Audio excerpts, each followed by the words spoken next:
So what I want to know about John Cena at the Oscars, it wasn't Yeah. Okay. wasn't like naked. That was not. He's not like wasn't really naked, right? No, they showed the backstage picture of him where he had the little thing on. I mean, The okay, let's be singlet, kind. Let's like be kind to John Cena. It was a big thing. Like it was a big. It was a. They call it a merkin. What? Like, yeah, they call it a merkin. Yeah, if that's a merkin in the movie business. Who calls what a merkin? I don't even. What's a merkin? Is that a thing? It's a merkin, like like America. A merc. I'm never. I'll tell you what. I'm never wearing a merkin. No, That's all we're doing. Just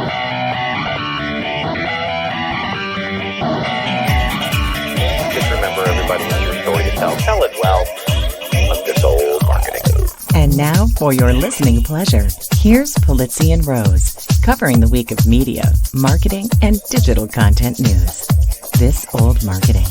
Take it away, boys.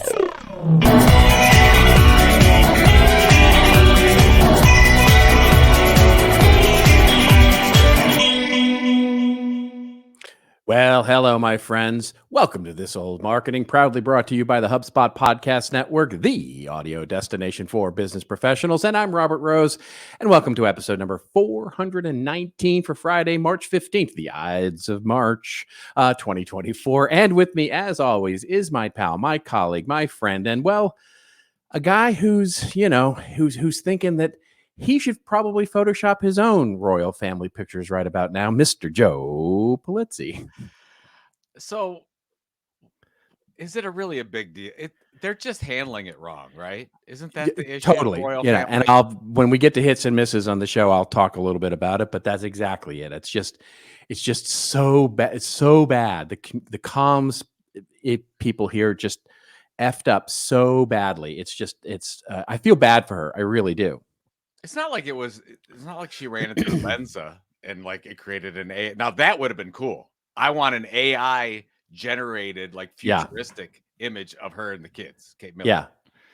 Yeah. I mean, are you concerned about like now everybody's concerned about her health, like, and then they're saying totally. Well, that was what started this whole thing, was that everybody was concerned about her health, and the fact that there was a great tweet. I can't remember who did it. Someone who said, "Look, the king's sick and getting treated with vitamins. Basically Princess Kate is sick and everybody else is sick. And so if this were 1300, France would be invading right about now." So, maybe they are invading. Yeah, it's like it's so good. They're just doing it through cyberspace. Yeah, that kind of thing is happening. Did you watch the full Oscars? I did. And you gave it rave reviews. I did give it rave reviews. It's the first time in a long time that I can remember anyway, where there hasn't been some weird, stupid cloud hanging over the ceremony and everybody's all dour and, thinking about, what the Oscars didn't do, what the Academy did do, what this as. It was truly a celebration of the movies. And I thought the speeches were well done. I loved the way that they introduced the best actor, all the best actor categories, where they had the actors come out and actually say something personal about each of the nominees. That's pretty nice. Just well done all the way around. I thought John Cena was totally funny. It was good. I thought. Is that how you look with your shirt off? Do you look like John Cena? No. Let's be real clear. When I saw him sort of edging out, I was like, dude, damn. They were talking about it on the pivot with Kara Swisher was saying, he's one fine looking man. Like, basically just said it like that. He's just a fine looking person. He's a good looking dude for sure. But more than that, he's, because my taste is a little more Henry Cavill than John Cena. But he's who's not Superman anymore. Which is really sad. Yeah, that's very sad. I thought he was a really good Superman. He was an amazing Superman.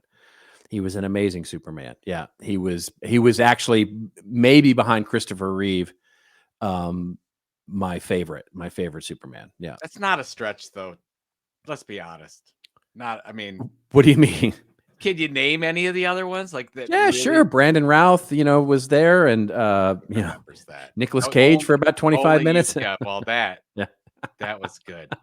He was great at the Oscars, and I mean his little. I just love Nicolas Cage. I think that the fact that he's trying to set the world record to appear in as many movies as possible before he passes away is a thing. Yeah. Did you, when we went down, this was years ago, when we took our group of friends down to New Orleans, we went and did a cemetery tour. Okay. And they've got the beautiful headstones and crypts and Sure. all that stuff. Yeah, People walking around. Nicolas Cage bought one of those for over $1 million. Still, I've heard that. Yes, I have heard that. I mean, not that anybody cares about this Yeah. information for this show, but it's something I know. He's a known collector of like really weird things. Like he was on an interview where they talked about some of the things that he's collected over the years, and his ability to find these very strange items, such as buying a crypt, in New Orleans, and also, just weird items of arcana from the 50s and 60s and stuff like that. He's just got he's a very strange man, but very, very funny, very talented man, but very strange man. Okay, so we can talk about football for just 2 seconds because free agency is upon us. Yeah, open, and Cleveland's very upset because we didn't re-sign Joe Flacco. The whole city's upset. Well, they should be. They absolutely should be. He should be your starting quarterback, not that other guy. But now we're going. We got Deshaun Watson and Jameis Winston. And, and it looks like the other 3 teams in our division, they're stockpiling. With the Ravens getting who's the number one, the running back from the Titans that they picked up. Oh, Derrick Henry. Derrick Henry. It's amazing. And you got Russell Wilson going to Pittsburgh Steelers for a song. Yeah, like a bag of Cheetos and a skateboard. Kirk Cousins going to the Falcons. Yeah, it's Kirk Cousins. I'm a big fan of Kirk Cousins. He was having his best year ever until he really was. What's Dallas doing? Is Dallas doing anything? Dallas is doing what they usually do, which is absolutely freaking nothing. Tell us how you really feel. They literally made their first. They lost a bunch of players. Of course, they lost their center. They lost their running back. They lost one of their edge players. All to either the Redskins. I'm sorry, the Redskins. Haha. The Commodes. The Commanders. The Commodes. Yeah, that's right. And then they lost a bunch of. And then Pollard went somewhere, and I can't remember where, but off the top of my head. But then anyway, they've signed one, which is Kendricks, the linebacker from. They stole him away from 49ers. Actually, he had agreed verbally to the 49ers, and then they stole him away. So they've signed one free agent player and lost like 4. So I just wanted to bring up the football thing because some of our listeners were getting cocky because they hadn't heard NFL talk for a little bit, and we're like, we got to get it in here. We got to keep everybody in line. Yeah, we're gonna keep everybody in line. Like it or not, it's a part of the show, and that's just you're gonna have to live with it. That's right. We'll keep talking about things that you don't like until you stop listening entirely. Is really how we just decided it because we have. That's right. That's right. There was the wonderful LinkedIn comment about us, which was I loved this comment so much. It was so great. It was like the show is really good. They were commenting on our special episode that we had last week. They said the show's really good and you get a lot of value out of it, but you can hit skip the first 10 minutes. Of banter, and I love that. I was like, yeah, it's an acquired taste. There's no doubt about that for sure. Some people enjoy it. A very few, the 5 of you that enjoy it, we love you. So, we do. Anyways, we love all of you. We love all of you. I do have to mention real quick, we've got our live This Old Marketing at CEX, Content Entrepreneur Expo, May 5th through 7th. We've got a couple people using the coupon code. That's awesome. We finally got some people in. I'm feeling good about it. So that's good. If you want to be a special guest on our live This Old Marketing in Cleveland on May 5th, go to cex.events, use the coupon code TOM100 to save $100, and then put yourself in the raffle to be our special guest.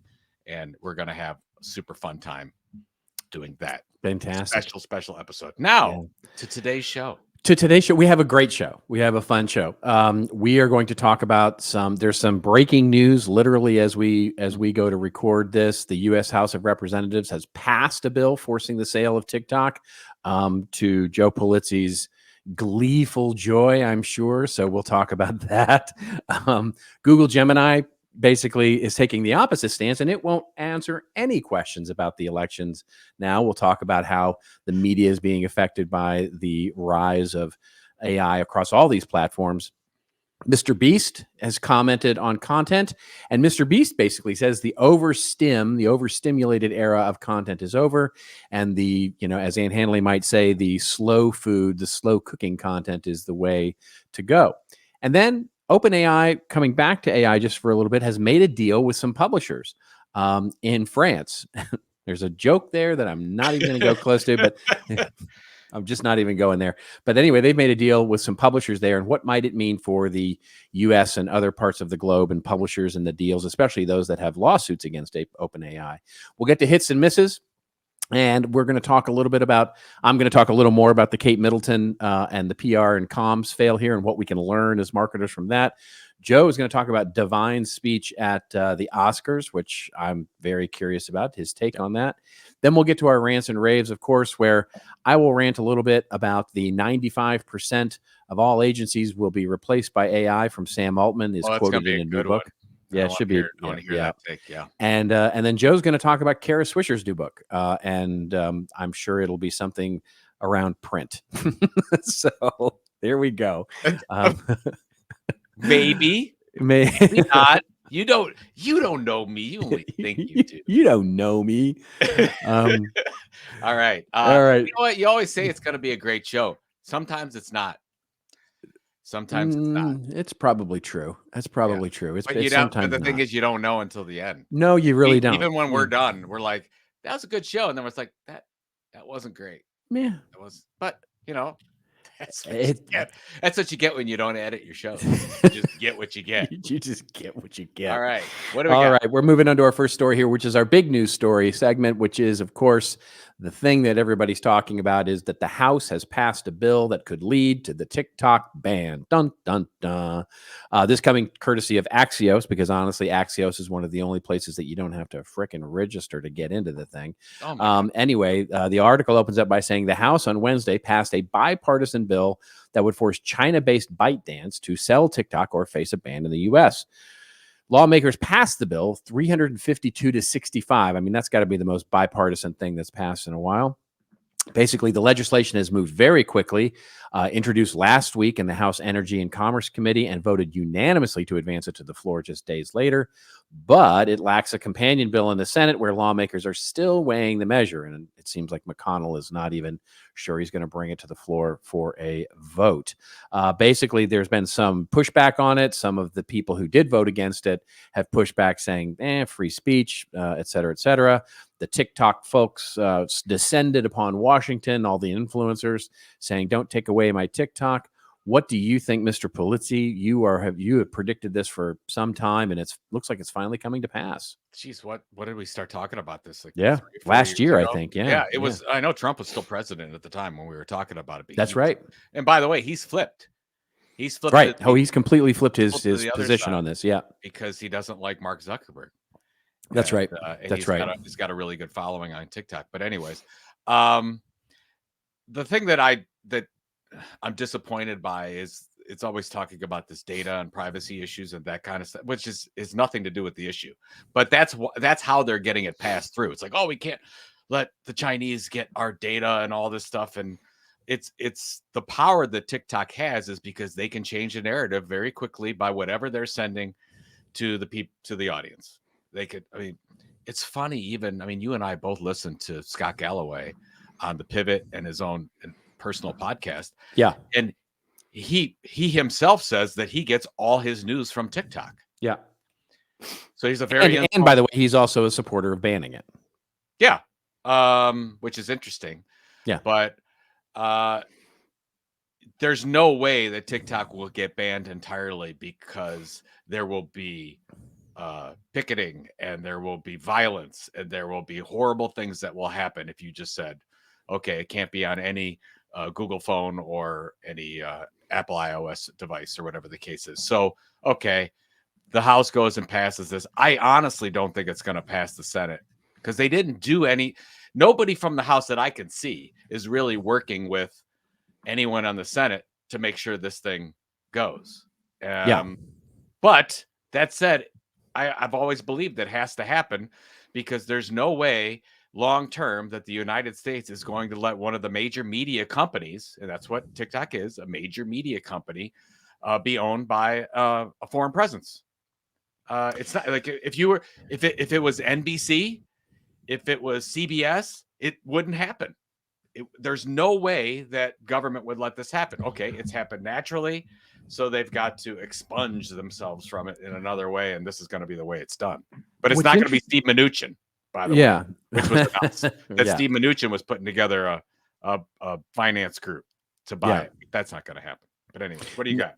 Well, I was just going to say I'm of two minds of this, right? Which is, so if I take it at its word, the bill is basically built to say you've got to sell off the U.S. TikTok presence to someone, which to me is a lot of theater and not a lot of, like, okay, who are you going to sell it to, right? You're going to sell it to who wants to buy that hot potato?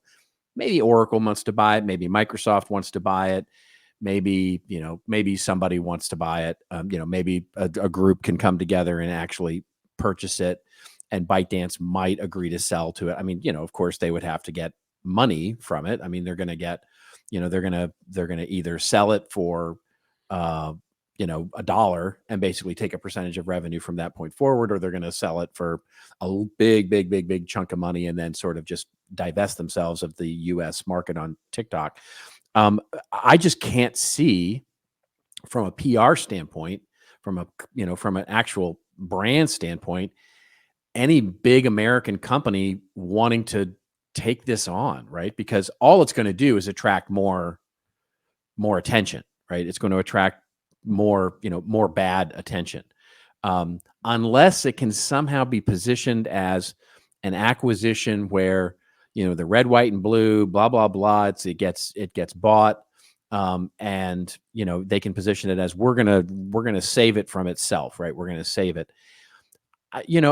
I can see both things happening, and I'm a little torn on it. I got to be honest. I'm almost certain it won't be banned because they'll there's no reason for them to ban it.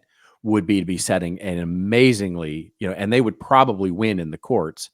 And they've already said, the CEO of TikTok has already said, look, we'll avail ourselves to the courts on free speech here because there's, and I can't see any legal grounds for them to stand on to say, no, we should be able to ban this. They've complied with everything that the government has asked them to do thus far. So I don't know. It's a very weird situation. And the other thing that sort of draws it up to me is, why now? Like, why did this come so quickly in the last couple of weeks? Like, something must have happened that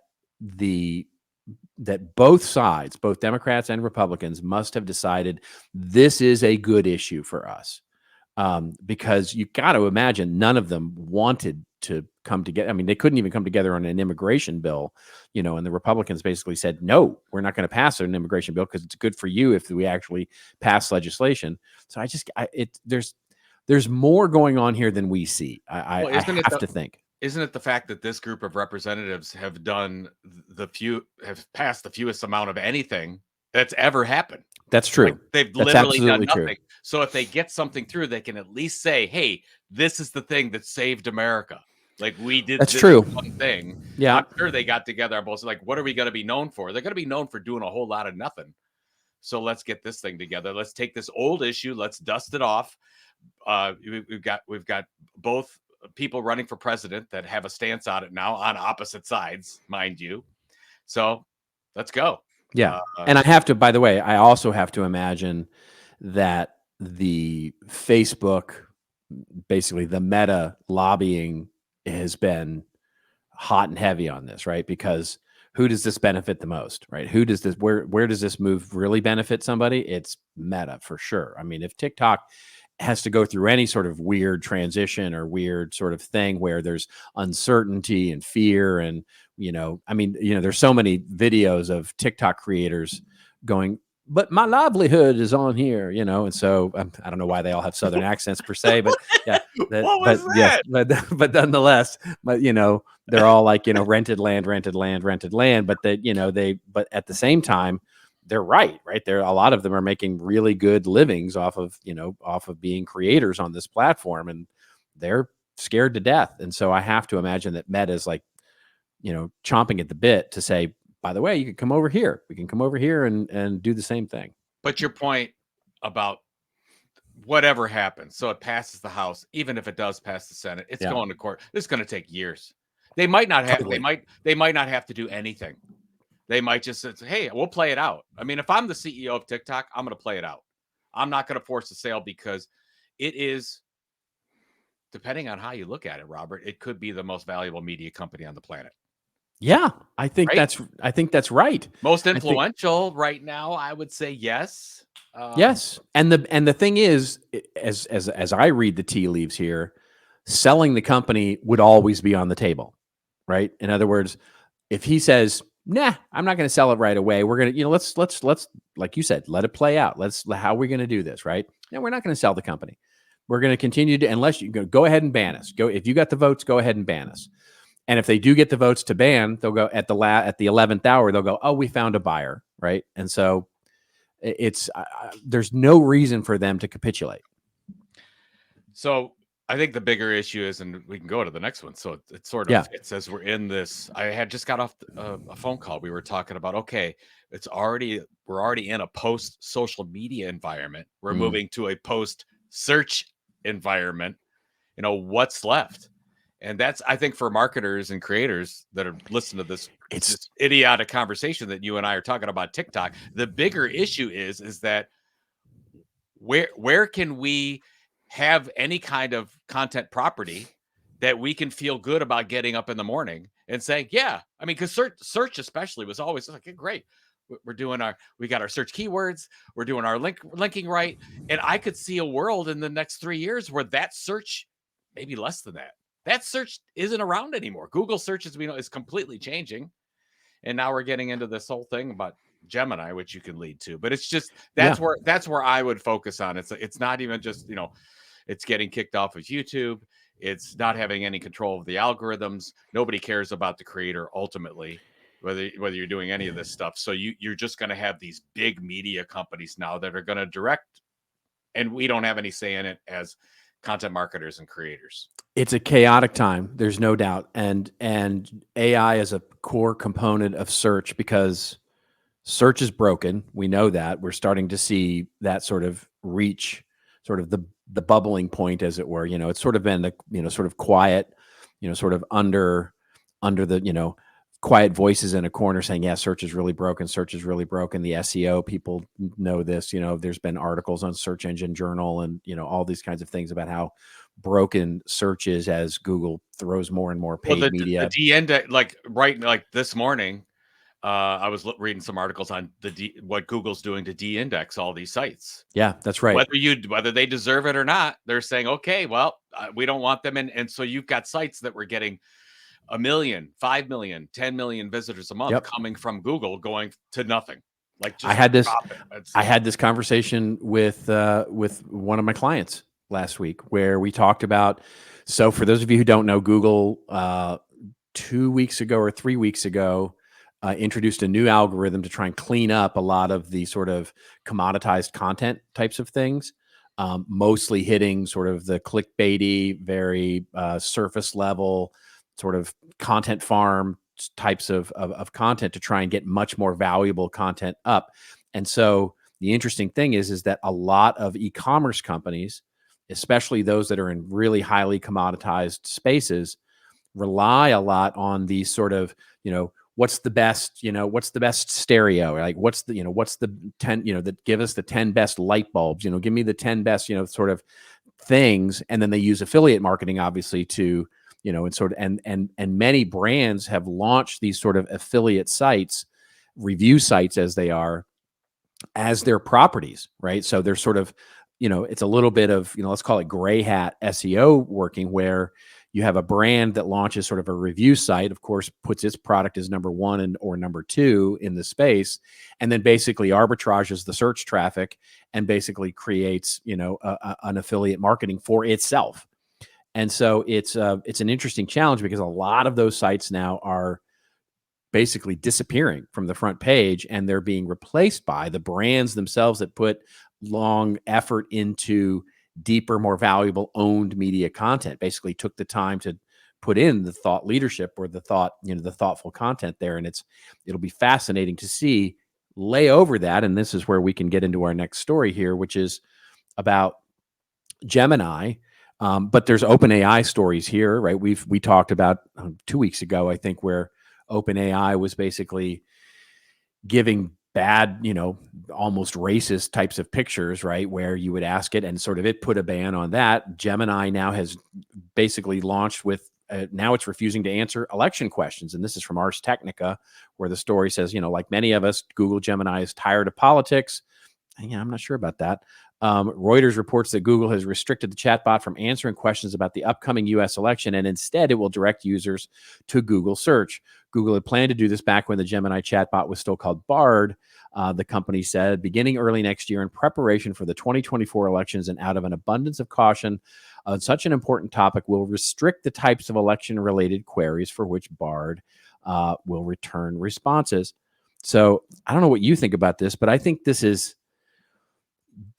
dangerous territory, I think. I mean, I don't disagree necessarily with taking it out, obviously, because there's obviously some problem that they've recognized with, either bias, or it doesn't really answer questions in a great way, or it starts to provide bias in one way or the other. But ultimately, what's to stop this from happening to other topics, right? I mean, this is sort of the next generation of rented land. When AI just, when the owners, big company owners of AI, decide that your topic, what you talk about as a brand, is a little too controversial for it to talk about, we're just going to prohibit actually searches altogether.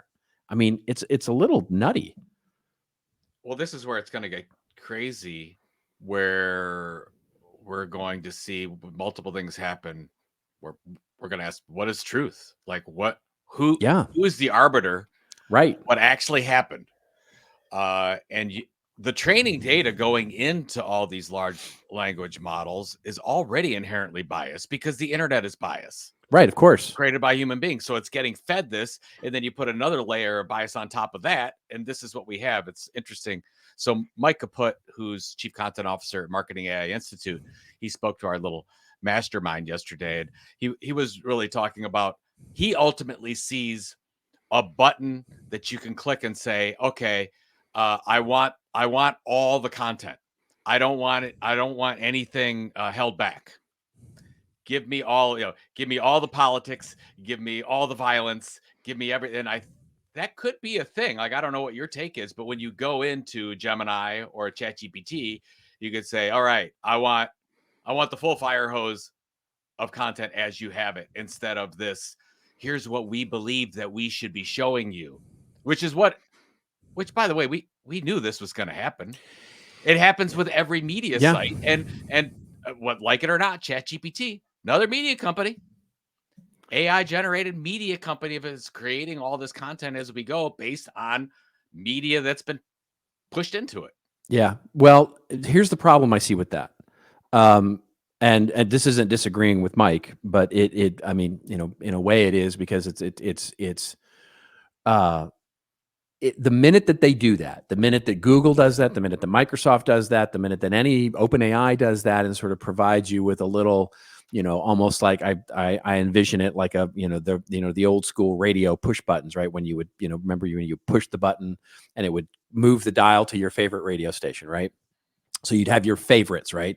To your point, all content, no, nothing rated R or above, or whatever the safety buttons that you would want to put in that immediately puts Google, OpenAI, Microsoft into editing, right? They are now truly a media company that is editing, because they are making the decisions about the categories. They are making decisions about what is appropriate for R-rated and above. They are making the decisions. They already are Thus, making those decisions. they already, well, they're not necessarily. I mean, there's some at least plausible deniability there with Google search at the moment, because when you search for Google search, theoretically, everything comes up that's linked, right? There's stuff on the dark web that's obviously not linked and not available to search, and Google respects the no index tag on your site if you decide that you don't want your site searched and all of those sorts of things. But theoretically, there's nothing preventing you on a Google search from getting anything.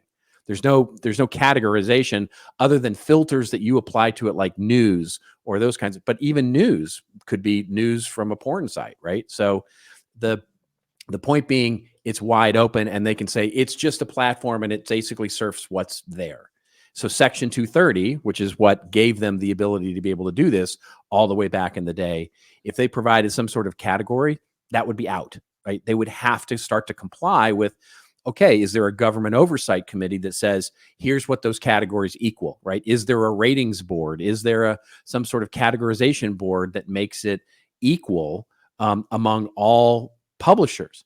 Because they could easily bias against, there's so many different minority groups that could be biased against, basically, with these categories unintentionally, but much less intentionally, right? And so that's a weird slippery slope to put in something like that. I totally hear what you're saying. I don't disagree with it, but this is all based on a human inputting training data all into the language model.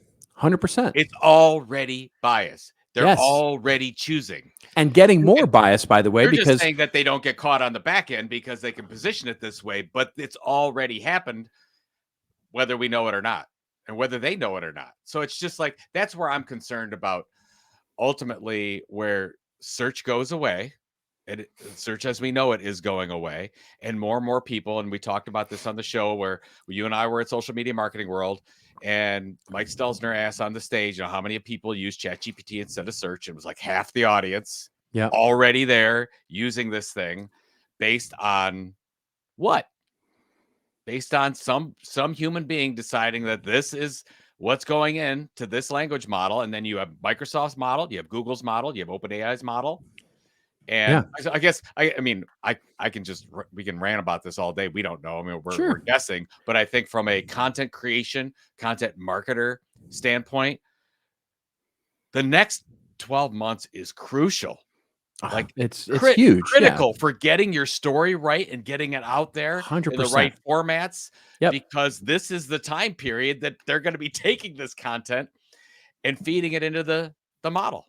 That's exactly right. This is exactly right. This is, and by the way, it's even made even more chaotic because AI is now creating AI content, right? And so it's already feeding on itself, misinformation and distrust and those kind of AI poisoning, and all the things that are happening right now are starting to feed into the learning model. And so there is a flywheel effect that's happening as well, where it's going to get a lot worse before it gets better. That's for sure. I mean, it's funny because we make fun. I made fun. I sort of have my little game, my ongoing game, when I see, images, right, created by DALL-E or the other image generators. And, I mean, the joke is, you got 4 arms, that they don't know how to do hands, the faces are melting off in the background. There's always something wrong if you sort of look through the pictures, and you can see it. You can see the AI pictures have a look,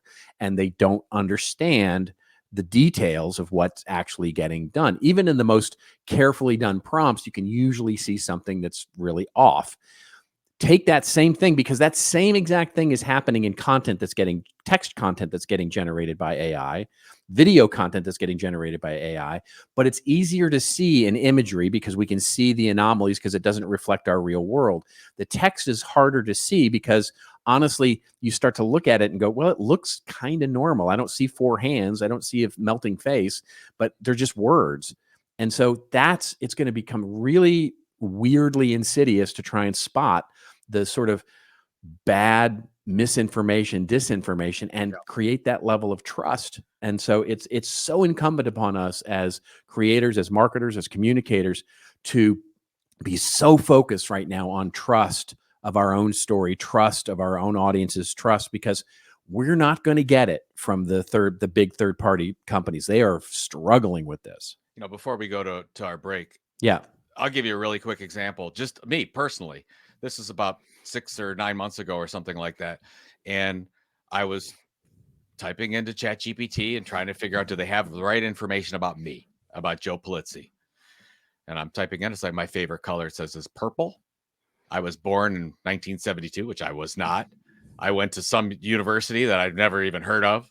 Those types of things. And I'm trying to figure out, it came from a couple different articles that I'd never seen before that were obviously wrong. I don't know where they came from, but that's on me. Now that's on me now to fix that. So when I came out with the new Joe Pulizzi site, I focused on, here's why Joe Pulizzi's favorite color is orange, and here's why, and here's where it comes from. As weird as that little, I'm responsible for that. So if you think about that from a brand perspective, we've got to handle all those ourselves and make sure we're telling our own story right now. Because I can guarantee you there's a good portion of information that's wrong about our company, about our positioning, about our mission, about our people. And that's scary right now. And I really do feel like time is limited to get that stuff right. Yep. It's going to be an interesting year for sure. Yeah. Should we pay some bills? Speaking of an interesting year? Yeah, let's pay these bills. Here we go. You ever wonder what unicorns eat for breakfast? All right, I don't actually know the answer to that, but what I do know is that 20% of all unicorn startups, they're using HubSpot, and for good reason. HubSpot's all-in-one platform levels up your sales, software, and support.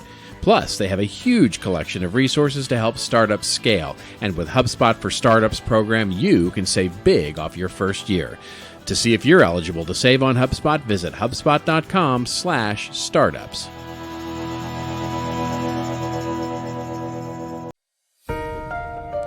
Want a cool new podcast for your commute? Well, let me give you a nudge. Yeah, that's right, Nudge. Nudge is hosted by Phil Agnew and focuses on how the smallest changes can have the biggest impact. It's a show with simple, evidence-backed tips to help you kick bad habits, get a raise, and grow a business. Every bite-sized 20-minute show comes packed with practical advice from admired entrepreneurs and behavioral scientists. Nudge is fast-paced, but still insightful with real-world examples that you can apply. Oh, and it's also the UK's fastest growing business podcast. Here's your nudge to get Nudge wherever you follow your favorite podcasts.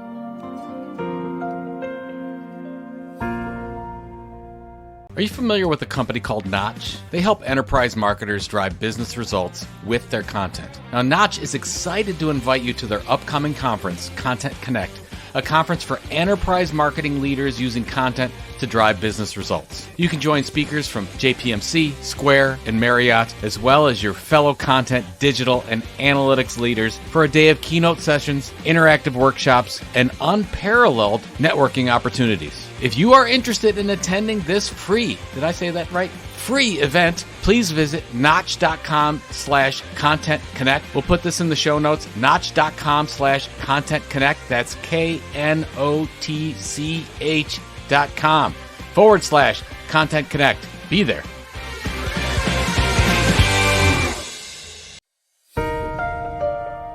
Are you looking to create a show, kind of like the one you're watching or listening to right now? How meta. Well, Joe and I love StreamYard. And with StreamYard, you can multi-stream to your social media platforms, host a weekly show with special guests, create webinars, record podcasts with local recordings, create videos, and so much more. Joe and I have been using StreamYard for This Old Marketing's YouTube channel, as well as live streaming to LinkedIn. We never knew how easy this could be. Just go to StreamYard.com/thetilt and receive a lifetime discount.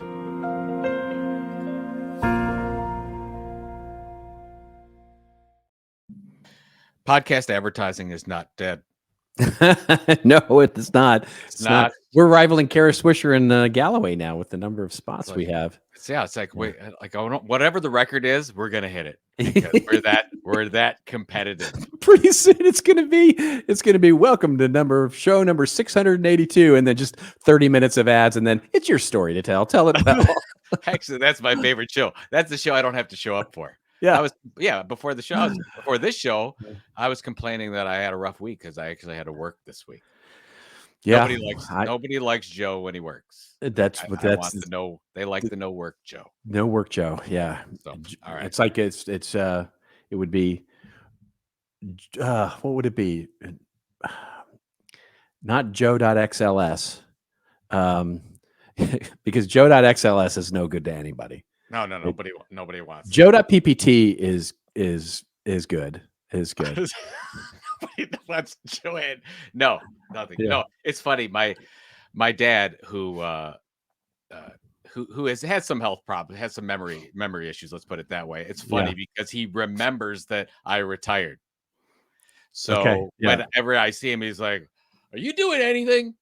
Do you what are you doing with all your time? Like you do it." It's the same conversation every time, and I love. What are you gonna do with your life? It's like, no, it's like, Dad, I do a whole lot of nothing. I basically sit here and wait for you to come over, visit me, or take me golfing. It's See, like, there you that's go. what I do. Yeah, I love them. So yeah, there we go. What do we got next? We got MrBeast. This is a fun little story that we can cover here. It's just literally a Twitter post that we'll of course put in the show notes, and it's basically MrBeast. Speaking of AI, with a clearly AI generated image, he looks good.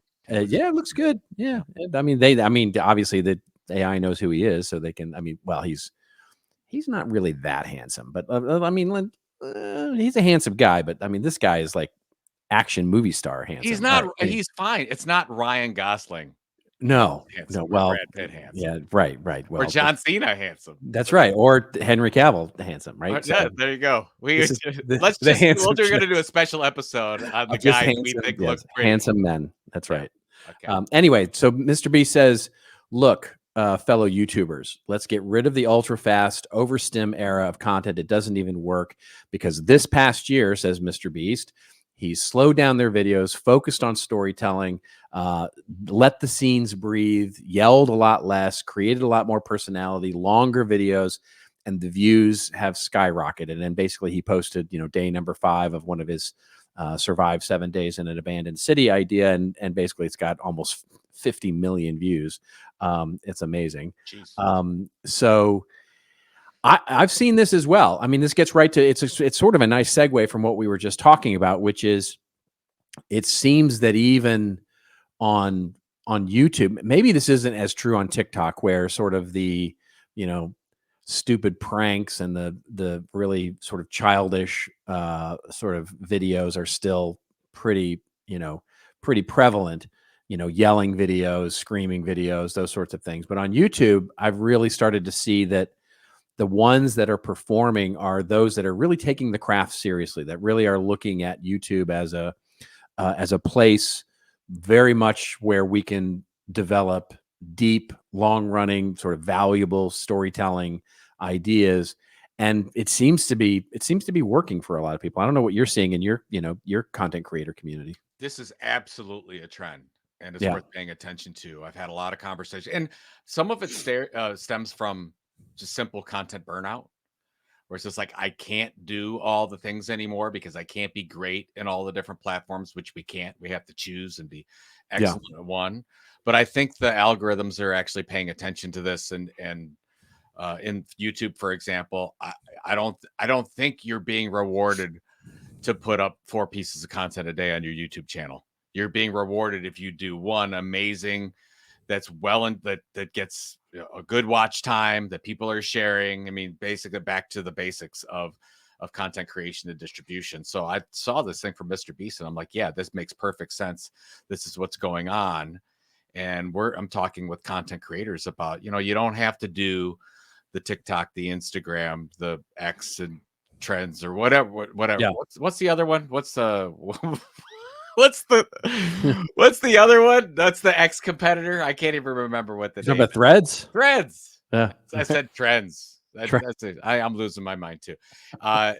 So you don't have to focus on that. You have to say, okay, who's my audience? How can we deliver something amazing this week or this every other week or even this month? That's funny. My oldest watches like a documentary series about the history of Disney, and they'll do like a documentary, like it's an hour and a half long on the history of cues at Disney. I watched it. It's amazing. And they do like one a month. Yeah. And when they do, they get, 8 million views of it.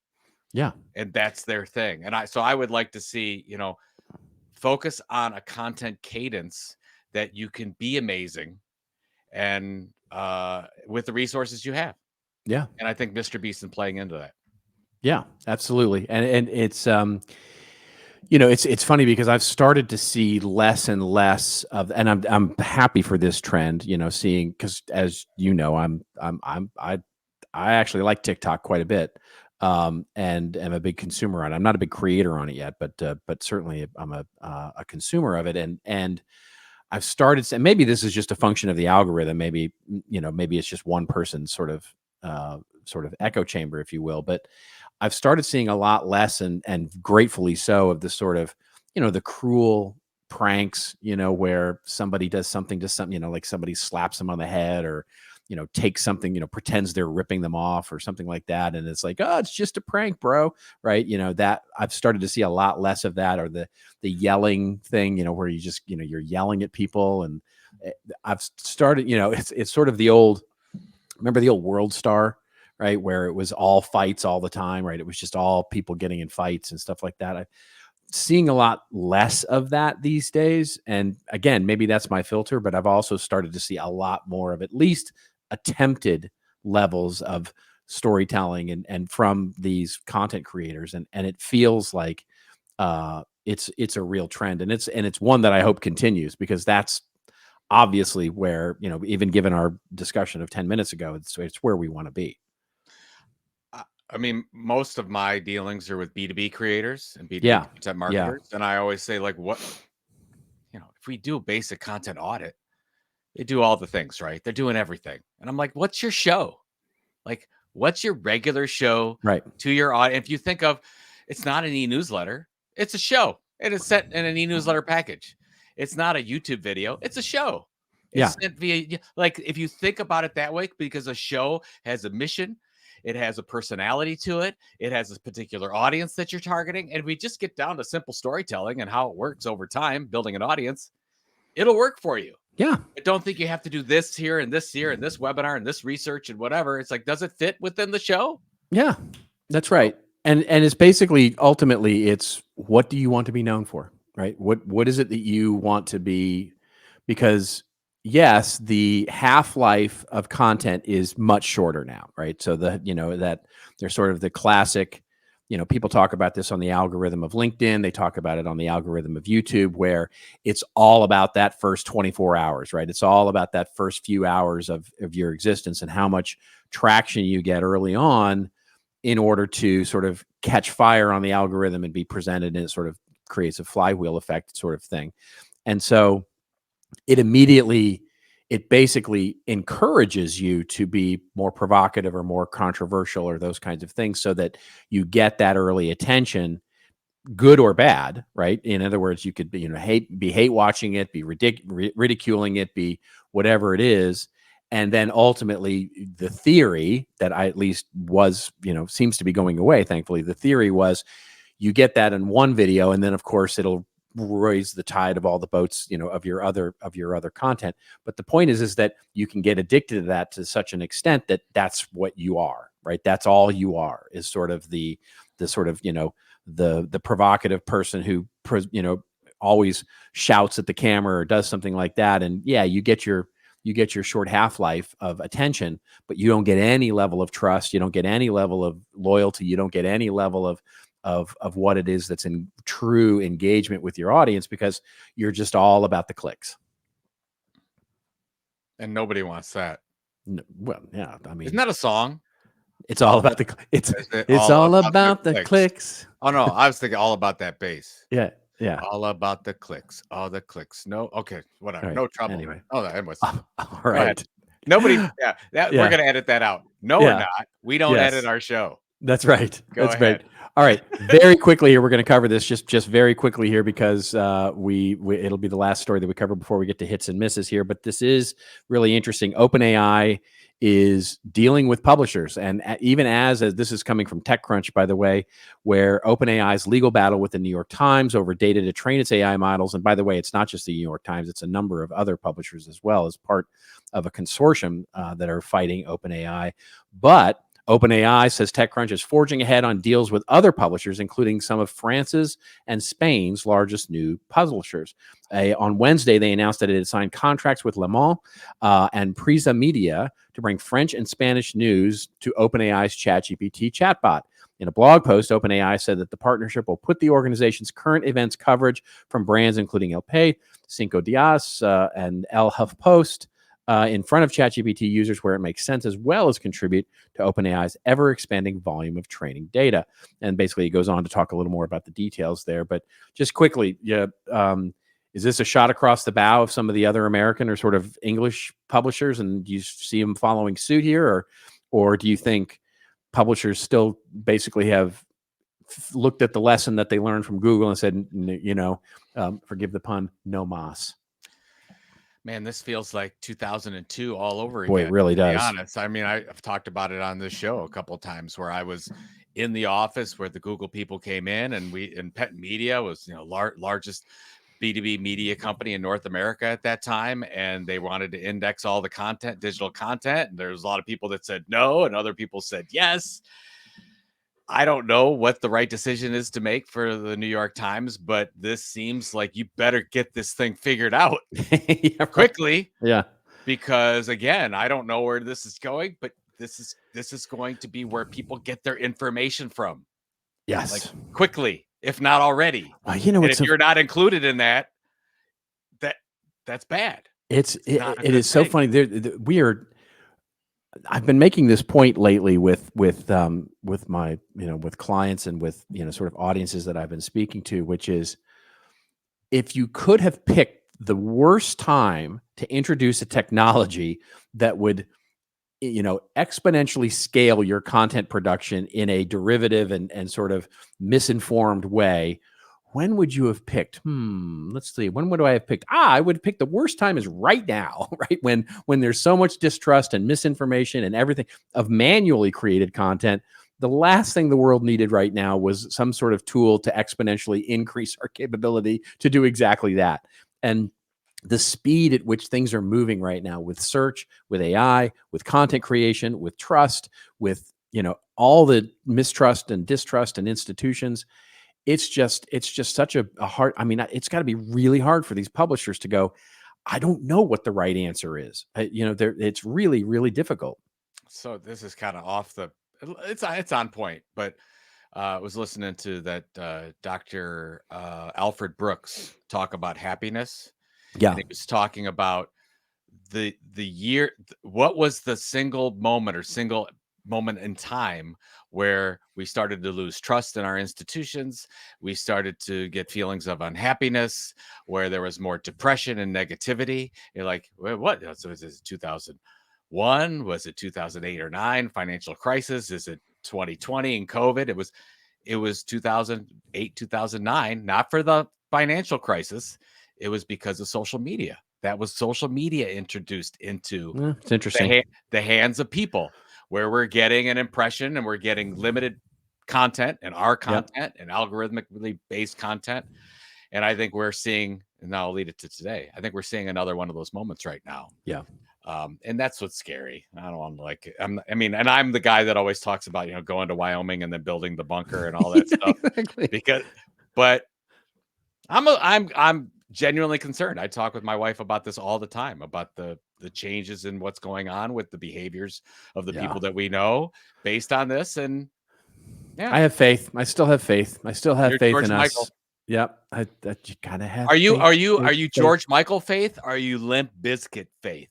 Yeah. I'm John Cena faith. That's what I am. Yeah. There we go. Of course you would be. Yeah. All right. It's time for our hits and misses, where Joe and I pick one hit from the week in marketing, one miss in marketing and communications, and talk about, basically did they fail or did they succeed? Do you want to go first? With your hit? I'm going to do, it could be I could mix these up, rants and raves, hits and misses, but I want to talk about Divine Joy Randolph's Oscar Yeah, speech of first course. Yeah. as a hit. And first of all, she's a brilliant actor. I loved her performance in The Holdovers. If you So good. haven't seen The So good. Holdovers, Yeah. that's bar none. That's my favorite movie of the year. I It's love really that good. movie. So she gave a really good speech. You can go and find it. I can put it in the show notes as well. But she talked about two things that were really important in that speech. She talked about how important it was for her to accept help in that Yeah. speech. And I think that's important because I'm talking to some younger kids, younger entrepreneurs about saying, hey, I need to do it my own way. I'm not going to listen to others around me. I'm going to do it the way that I think. And I think that's the wrong approach. I think that when you're trying to make your way, you want to take the help from everyone you possibly can. And I love that. And you listen to the people that have experience and don't have experience. And she goes through this in her speech and talked about this. And the pinnacle of the speech that she gave was that she always tried to figure out how she could be different. And then she realized that she just needed to be herself. Yeah. And what I loved about that one is specifically to some of the conversations we've had on this show is if you're going to be successful, let's just take it with content marketing or content creation. You need to lean into who you are, like all about you, the weirdness of you, the strangeness of you, all that. Like you talked about Me and Orange, where I really believe me leaning into that. My love and passion and weirdness about Orange has helped me in my career and helped me to connect with people that I wouldn't have connected with. But I love that speech, and I would just recommend if you get a chance to watch it. It's like 1 minute and 20 seconds long. Yeah, She it's does beautiful. a great job with it. And those are the two. And I took away those two things, and I think it's really important for everyone to hear those things because sometimes we forget. Sometimes we're like, "Oh, we're trying so hard to be different." When you're going to be different if you're just yourself. It's like that wonderful Sally Hogshead quote where she says, "Don't be a different you, be more of you." More of you. Yeah, That's yeah, great. Sally yeah. was great. Great. Yes. Sally Hogshead is a fantastic speaker. Yeah, she's a wonderful speaker. Okay, mine's a miss, a giant hashtag fail. And it's basically the Kate Middleton's, basically the royal PR group. I mean, what a lot of people don't know, well, a lot of people probably do this, especially if you follow the royal family, is that there's not one giant PR firm or PR group that handles the royal family. It's each of the individual royals have their own PR people, right? This is one of the things that got, certainly, Meghan and Harry in trouble, right? Because they had their own PR team versus, some of the other PR teams. This is what has caused much of the challenge in where the royal family has had bad PR and comms. But if you didn't follow the story, it's mostly covered in a humorous way, but there is some seriousness to it as well. So Kate Middleton, she has some sort of health issue, not uncommon for them to sort of go quiet on that. She had some sort of surgery in January, and then they wanted to produce a picture of her because basically the world was like, well, where's Kate? Where's Kate? We haven't seen Kate. Is she okay? Is her health okay? Is everything, there was a lot of demand for like, hey, where's Kate? And so the royal family puts out a picture of her and her kids, and and then almost immediately, within hours of posting the press release of her, very lovingly holding her children, and her children are all smiling, and it's a lovely picture of mom and her kids. Basically, hours later, puts out a kill. You got to take this off, which is already just tone deaf with the way the internet works. But never mind. They put out this kill notice, like, and everybody's like, what the hell? What the hell happened? Why did they? And then people started looking, and then of course it becomes obvious that the photo's been photoshopped, right? It's been doctored. Not in any sort of insidious or weird way, just a couple of things that are, just obviously just trying to make the picture better, or, more compelling or whatever, And so basically the internet goes mad, of course, with conspiracy theories that now there's a conspiracy theory that, Kate's gone, or Kate, is this, or Kate is that. And then they did another one where they issued another press release from her, basically as a social media post, basically saying, no, I play with Photoshop and I've started editing like most families do with their photos. And so sorry that I caused a ruckus, says Kate. which is at its heart ridiculous because if I mean, do we think for a minute that Kate Middleton's like sitting in front of Photoshop going, ooh, let me just airbrush this little bit out and then send it off to the PR people? It's like, no, absolutely not. I don't believe that for a minute. No. But it's just such bad. The PR people and the comms strategy here is like just so awful, right? It's just a lesson in how not to do comms, right? As you know, in today's digital internet sort of virally spread messages world, there were so many better ways to, first of all, not put out a photoshopped photo, but second of all, how they reacted to it and then how they followed it up. It's just a really overall bad look. And so just look at that as a case study of like what not to do if you make a mistake. You know, it reminds me of the Patriot Games movie, you know, where Harrison Ford is talking to the president and the president's friend is it's this drug smuggler. Yeah. And they're like, what do we do about it? And all the people on the president's cabinet are like, say you weren't really friends with them. Like, it's like, right. Kill, Oh, kill, yes. kill, Yeah. kill. Yeah. No, Harrison exactly. Harrison Ford says, no, say that you were great friends. Best of friends. You're best of friends. You were lifelong friends. So Right. they don't have anywhere to look. So if that comes out, you just say, yeah, absolutely. Touch it up a little bit. Yeah. Like a lot of people do. Yeah. Oops. You know. Oops. Yeah. We touched it up. You caught us. We made the hand look prettier. Yeah. That's Instead exactly. of saying, kill. They would have been fine. Yeah. That's right. Exactly right. Good catch. Yeah.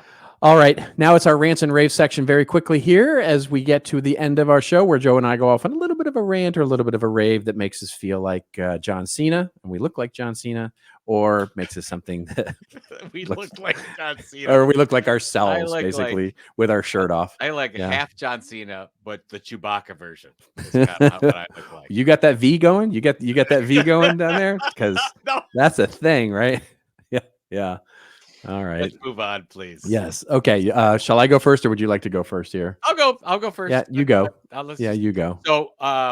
So mine is on, of course, is on books, but I want to get your take on it because I really felt weird when she was talking about this. So she's got Kara Swisher, who I was listening to the Pivot podcast, has a new book out called Burn Book. I will probably read it. I haven't yet. And she was very excited about the Burn Book going up on Amazon charts and being available. And she's doing a book tour and all the things, right? So she's doing great. And I got this weird feeling. I'm like, something just doesn't seem right here. What's going on? Anyways, I kind of put it aside. And I said, okay, I want to go see where I can buy the Burn Book. I'd like to buy it from Kara if I possibly can. Well, you can't do that. Because if you're going to buy Burn Book, you have to buy it from Simon & Schuster, publisher. You have to buy it off of Amazon. You have to buy it off of BAM or Bookshelf or Barnes & Noble. Yep. You can't buy it. You can't buy it from Kara.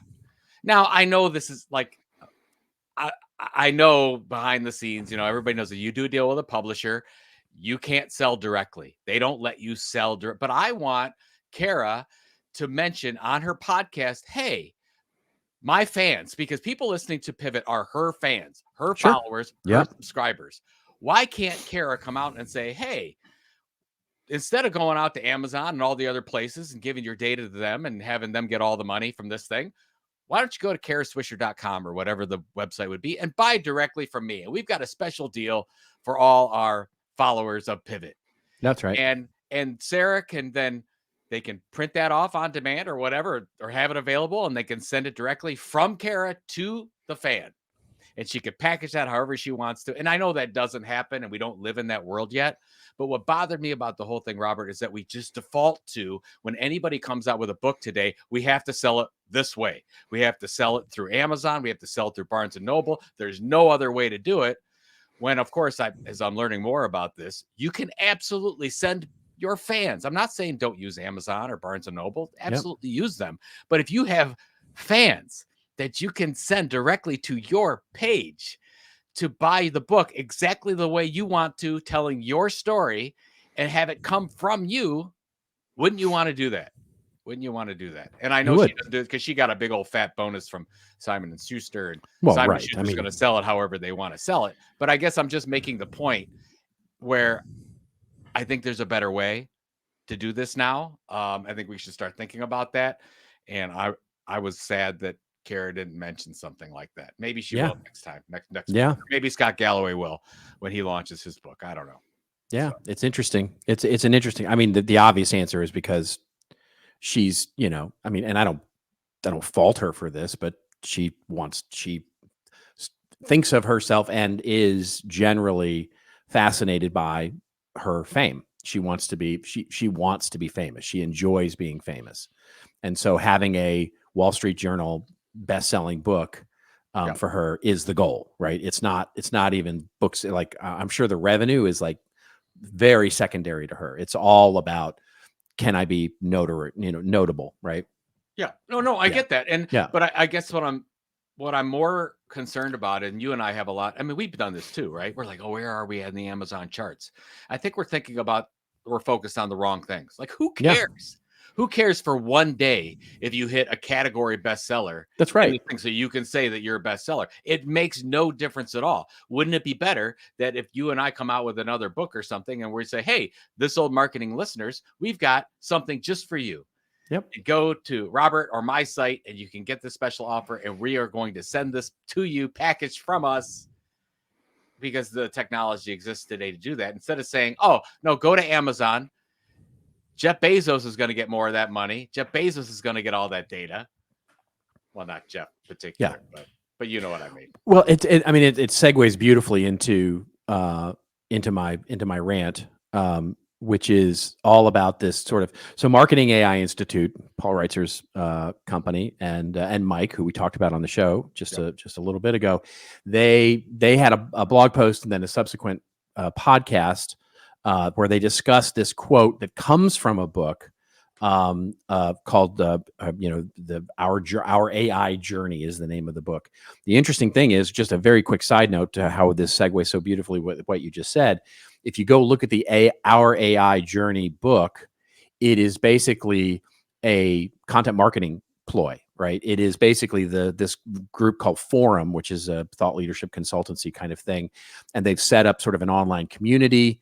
The book, you can only get the book through this sort of signing up through this community. You pay for the access to the book as it's quote unquote being written in real time.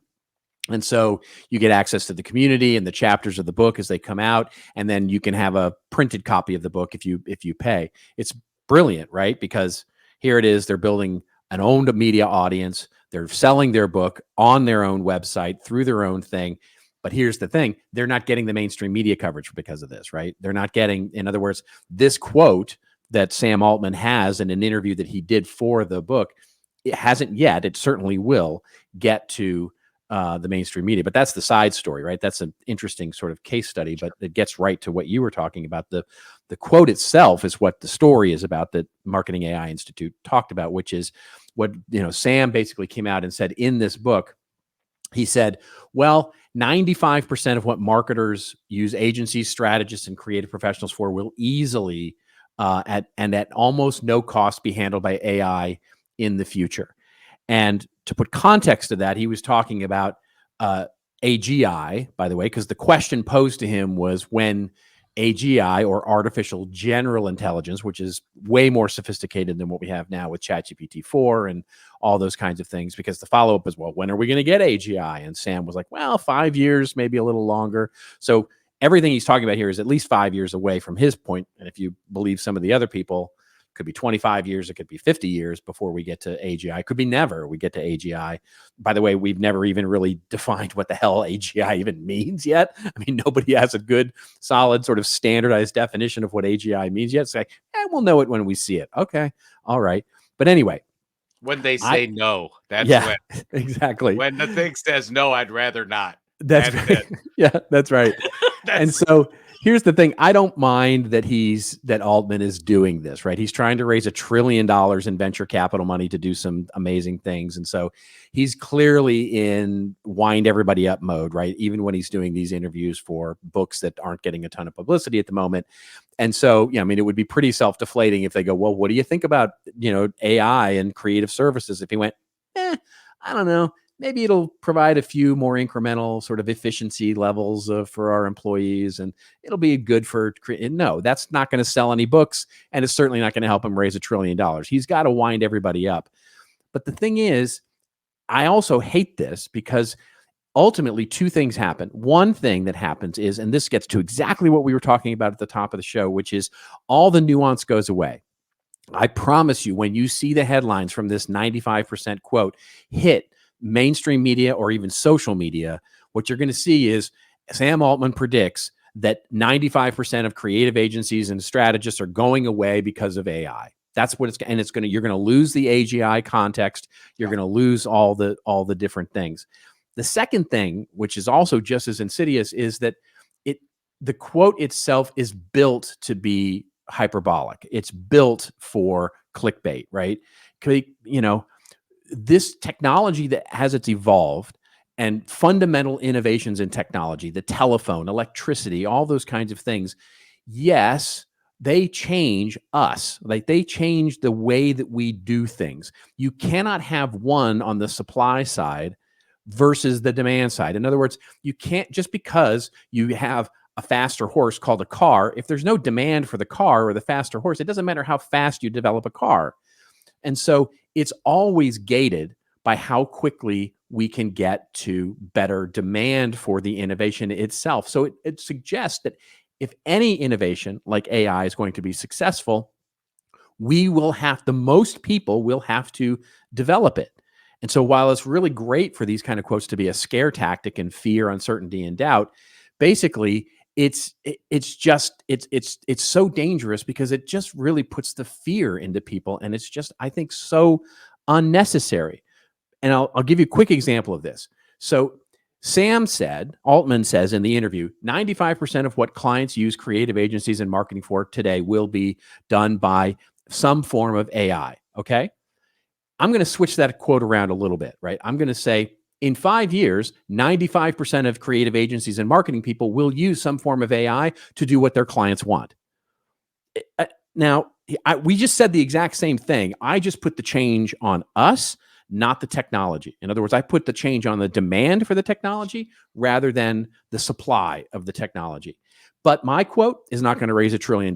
My quote is not going to get clickbait. My quote is not going to make the headlines of Ad Age, right? So I just want everybody to think about, when they start to see these quotes, instead of sort of going, the world's on fire and my job's going to end, stop thinking about it like that. Because basically, if you look at it through the lens of, what if it's me that changes rather than the value of the innovation, not what the innovation is going to do to the value of me. So just think about it from that lens for a minute, because it'll be much better for your feeling better about what's going on in the world right now. It reminds me about your rants, the goldfish 8-second attention rants. Remember? Right. Yep. We were reviewing all these presentations. Everyone was starting with, human beings have the attention span of a goldfish. It's only 8 seconds. And so everyone ran out and said, you got to create snackable content. It's got to be forget long form. Everything is short form. Exactly. We had to get out of that. Yeah. But yeah, fear sells, right? Fear sells. Fear makes headlines, especially these days, right? In that sort of half-life of social media content. So yeah. So resist it. The resistance. Resist it. Be Patrick Stewart. That's right. The line in the sand must be drawn here. You give me Star Trek quotes, we'll be here all day. It's good. Yeah, we should reenact. One of the Borg. For sure. Something like that. Yeah. So what do you got going on? I'm working on all things client related, sort of marketing related, all kinds of things. Getting ready for CEX, getting sort of my presentation, starting to get ready for that, because I'm excited for that. And I'm doing a little traveling coming up in the next not couple of weeks, but early April. So I'm going to do a digital summit. So I'm starting to think about a presentation for that as well. So yeah, all good stuff. You? Yeah, I mean, we're I think 60 days away or less. You're working for a living.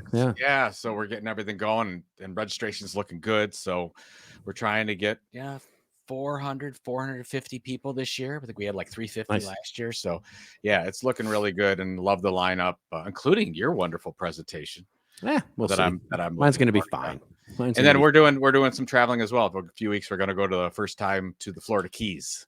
Oh, lovely. Oh yeah. So coral floral gable flamingo city.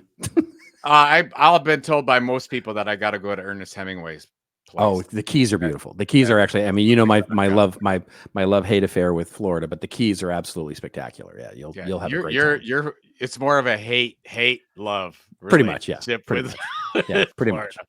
So, Yeah, pretty much. All right. All right, ladies and gentlemen, boys and girls, they, them, everybody out there. Thank you so much for being a part of this show. We truly appreciate you. And we will see you next week with another wonderful episode, of course. And until we see you next week, well, just remember, it's your story to tell. Tell it well. We'll see you next week on This Old Marketing.